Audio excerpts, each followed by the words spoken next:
I direct a summer day camp for kids in the summer as a ministry of the church I work at. We have about 450 kids a week for 9 weeks. I've been there 20 years now as a counselor and working my way on up to a director. Early on, I realized and kind of came to the conclusion that there are really three kinds of kids. There are good kids, right? These are the kids that you absolutely adore. They're your favorite. You're not allowed to say this, but they're your favorite, right? You let them wear your hat. You let them ride on your back.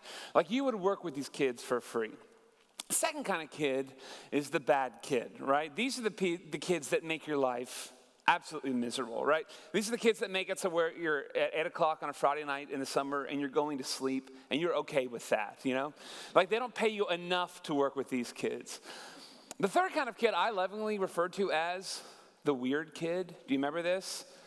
Honestly, maybe some of you were that weird kid. You might still be, I'm not sure, right? They're not good, they're not bad, they're just kind of like, wait, what? You know, I'll give you an example. One time I was in my office at the church where we have our camp, and I'm sitting there. A kid barges in my office, and he says, "Jonathan, you've got to come here. There's a 2 in the 1. There's a 2 in the 1." And I was like, "There's a what in the what?" And he leads me out of my office, and we go down the hallway, and he leads me into the boys' bathroom, which is never good. Don't get ahead of me here. And we go into the bathroom, and there's 4 boys on the floor rolling in laughter, and one of them had pooped in the urinal. They were calling it a slam dunk, which I thought was kind of creative. Another time, I'm in my office, a counselor brings his kid in, the kid's upset, the counselor's a little frustrated, and he says, "Can you please talk to this kid?"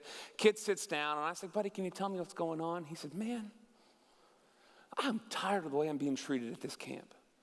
I said, "Well, buddy, I'm so sorry. Can you tell me what's going on?" He says, "Well, man, every kid's calling me donkey."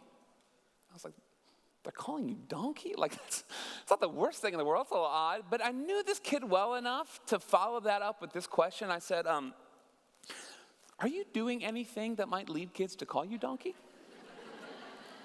And he said, "Well, a lot of times I'll run behind kids and yell, 'Donkey!'" And I was like, "Don't do that. That one's easy." Similar situation, I'm working on something. A counselor brings his kid to me. The counselor's upset, and the kid's got puffy eyes. He's been crying. And I noticed that he has a towel wrapped tightly around his waist. I'm thinking, oh, this will be fun. And he brings the kid to me, and he says, "The kid's getting in fights. Can you talk to him?" And so I kind of get down on the kid's level. He's like 9 or 10. And I was like, "Buddy, what's going on?" And he starts crying. And he said, "Everyone says I have girl pants on, and I don't. I was like, "Everyone says he has girl pants on." I'm thinking, like, what in the world are girl pants? And I said, "Well, buddy, why don't you show me your pants? And I'll let you know if you have girl pants on. I don't really know what to do in this situation."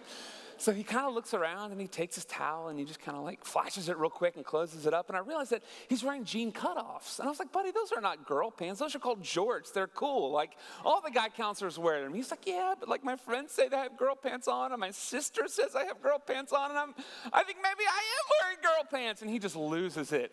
And I'm comforting him, and I was like, "Buddy, let me see your pants one more time." And he opens his towel up, and when I look closer, I realized that his jeans had at one point been bedazzled. Do you remember these?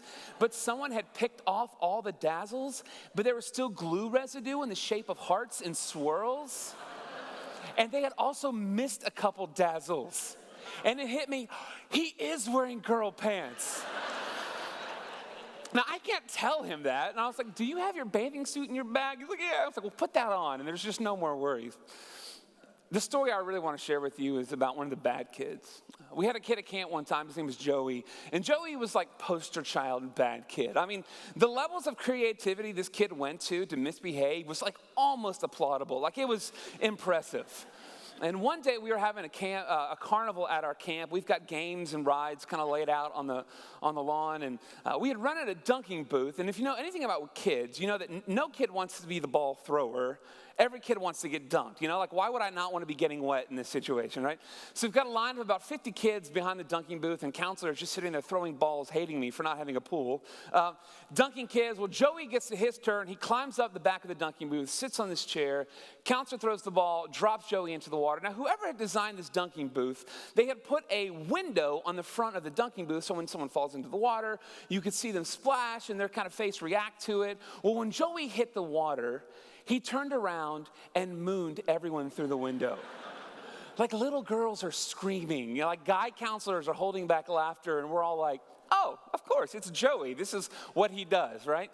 Well, I met with his counselors, and we're like, what do we do with this kid? Like, do we kick him out? How do we discipline him? And he's just giving us trouble left and right. Well, the next day, his mom came in, and she said, can I talk to you? And it's like, yeah, I think we should. And she sat down, and she said, I really want to thank you for the way that you've been treating my son. And I thought, okay. She said, at the end of last summer, my husband and I got divorced, and Joey's really been taking it hard. And she said, about a week before camp started, I found out that I have terminal cancer, and they have not given me long to live. And in that moment, it hit me. This isn't a bad kid. This is a hurting kid. He doesn't need me to spank him. He needs me to hug him. He doesn't need me to withhold love. He needs me to pour love on him. So I got together with the other counselors and told them his story, and we decided, why not from now on? Let's just treat Joey like he's the best kid at camp. Clearly, he's not, right? But let us treat him like he's our absolute favorite kid. The next day at camp, we had a dance contest, and I use the word dance very loosely here. It was mainly music and movement and flopping around. Joey got up, and he did the worm, which I don't think is technically a dance move, but everyone teaches it to a little kid, and they do it. But Joey did the worm, and he won the dance contest, and that night, me and some of his counselors took him out for dinner and ice cream. We took him to a movie. It was really funny. The movie got a little boring, so we talked him into doing the worm in front of the theater during the movie, which was a lot of fun. That night, Joey's mom came, and she picked him up. And the next day, she came into camp, and she sat me down, and she said, Jonathan, last night Joey came home, and with tears in her eyes, she said, he told me, Mom, I think today might have been the best day of my life. And it's so easy to have someone pegged before we really know them, to label them without really understanding who they are. 20 years now later, the way I see it and the way we train our staff is that we don't see it as good kids or bad kids or weird kids. The way I see it is that every kid that comes through our door has a story. It's my job to figure out their story so that we can respond with what these kids need. Thank you.